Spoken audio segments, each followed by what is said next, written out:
Efeso rugare ruvenesu. Saka kuri kudzidza magwaro ndaida kuti undibatsirewo Johani chapter 6 verse 66. Mashoko okutevera aitaurwa naPauro.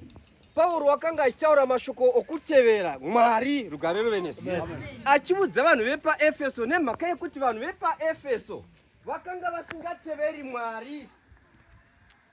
Pakanga kuina mwari wainzi mwari waDiana wakabva Jupiter kuplaneti yainzi Jupiter, une temberi yakanga yakavakwa yakakura zvikuru, yakanga yakareba 242 feet, yofara zvakaita 164 feet kufara kwayo, yoreba 96 feet ichinda mudenga. Iyoyo ndio yakanga ine zvidhori zvakanga zvichivezwa ninyanzvi huru dzapa Efeso dzainzi vana Dimitriyo. Dimitriyo ndiye wakanga achitaura achiti isu hatidi kuti pano paEfeso paite umwe munhu unouya pano noumwe mwari, isu tina mwari watinotevera. Amen. Rugare ruve nesu. Pauro unoti achifamba achibva Pega opinda nomuGaratia achiti ndoda kunoparidza Mwari munzvimbo yeEfeso yeAsia. Asia iri province yakanga iri muRoma. Machoko anoti province iyo yakanga isingapindiki Mwari. Mweya Mutsvene ukamurambidza akati usapinda imomo hauparidzi kusvika ndagadzira vanhu. Rugare.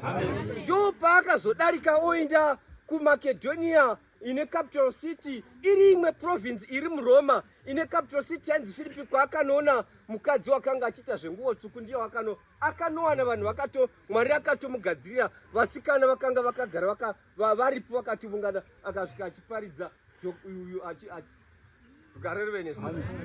Zvino mashoko andinoda kutaura paEfeso ndeyekuti paEfeso panga pakaipa. Rugare. Amen. Mashoko chapter 19 verse 35 bhuku ramabasa avapostora.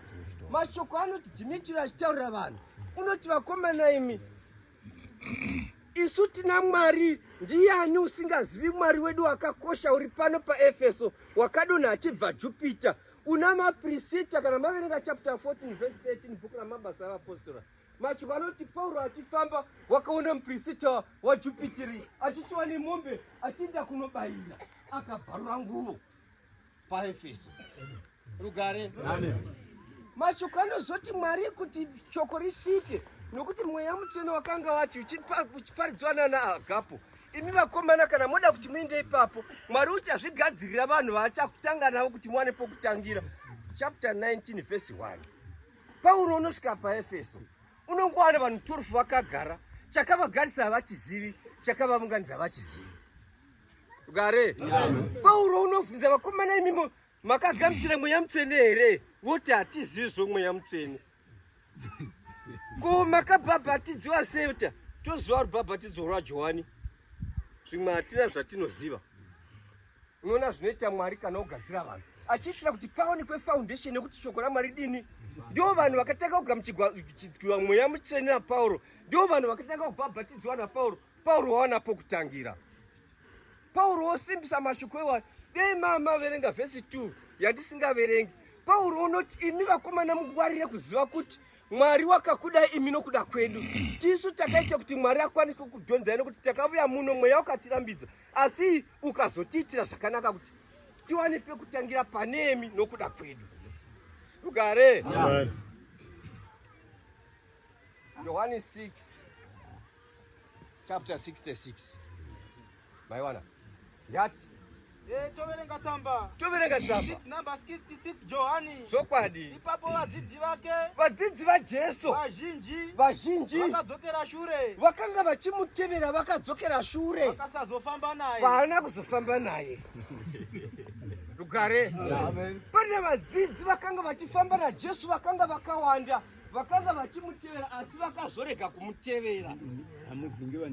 Tina mashoko okutevera ndinizvo.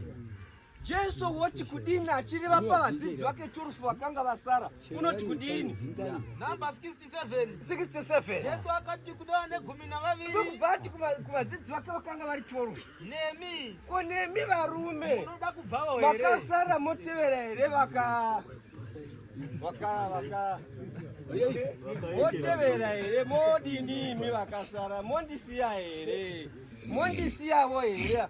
Vava vakanga vachitevera mavona kuti havachanditeveri vakasara ndizvo. Ko imi vadzidzi vanguwo masina vandasara navo monditizavo zvehere. Unoona kuti kwakaoma. Pita mwana waJona wakanga ano munun'una wake wainzi Enduro. Vari vana vokuti Enduro paakarumurwa Jona ndokufa. Pita naEnduro ndokusara vavanherera. Ndokubva votorwa naZebhedhi vakagara pamba paZebhedhi. Vakakura chikoro havana kudzidza. Chapter 4 number 13 mabasa avapostora. Ngarerweni.